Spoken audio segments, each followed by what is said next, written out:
राधे राधे मित्रों, अक्षय नवमी व्रत कैसे किया जाता है और इसके करने से क्या फल प्राप्त होता है।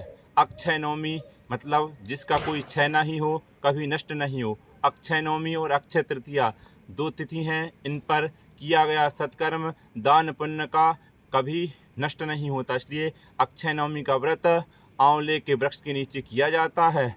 आंवले के वृक्ष में जल से स्नान कराकर दूध चंदन चावल चढ़ाकर आंवले की पूजन करने के पश्चात उसकी परिक्रमा करने के बाद आरती के पश्चात किसी ब्राह्मण या कन्या का भोजन कराने से अधिक गुना फल प्राप्त होता है।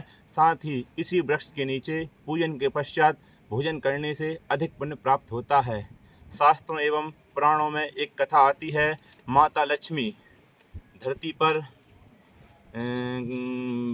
विचरण कर रही थी, तभी उनके मन में आया भगवान नारायण और भगवान शंकर की पूजन कैसे करें। तो तुलसी के वृक्ष में भगवान नारायण का वास रहता है और बिल्व के वृक्ष में भगवान शंकर का वास रहता है और दोनों में औषधि गुण रहता है।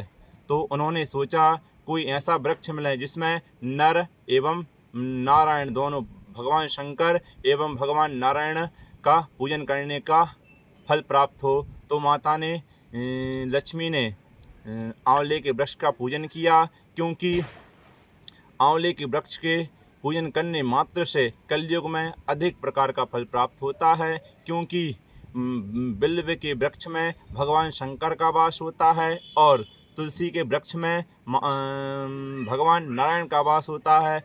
दोनों को जिस प्रकार बिल्व के वृक्ष में तुलसी के वृक्ष में गुण पाए जाते हैं औषधि गुण, उसी प्रकार औषधि गुण आंवले के वृक्ष में पाए जाते हैं। माता लक्ष्मी ने कार्तिक मास की नवमी के दिन आंवले का पूजन किया।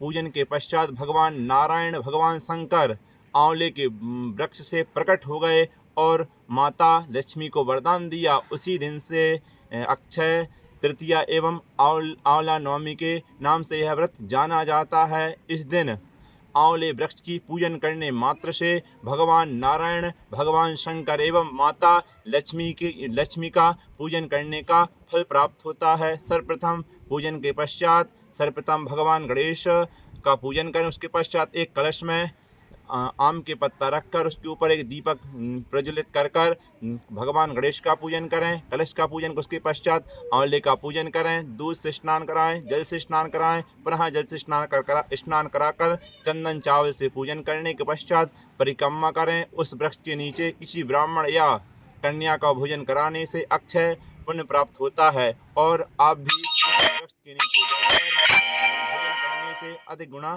फल प्राप्त होता है। राधे राधे। कर्म प्रधान विश्व करी राखा, जो जस करहि सो तस फल जाका। कर्म करते रहें, भगवान का पूजन अर्चन करते रहें, भगवान अनेकों प्रकार से आपकी सहायता करेंगे और आप पर कृपा बनाएंगे।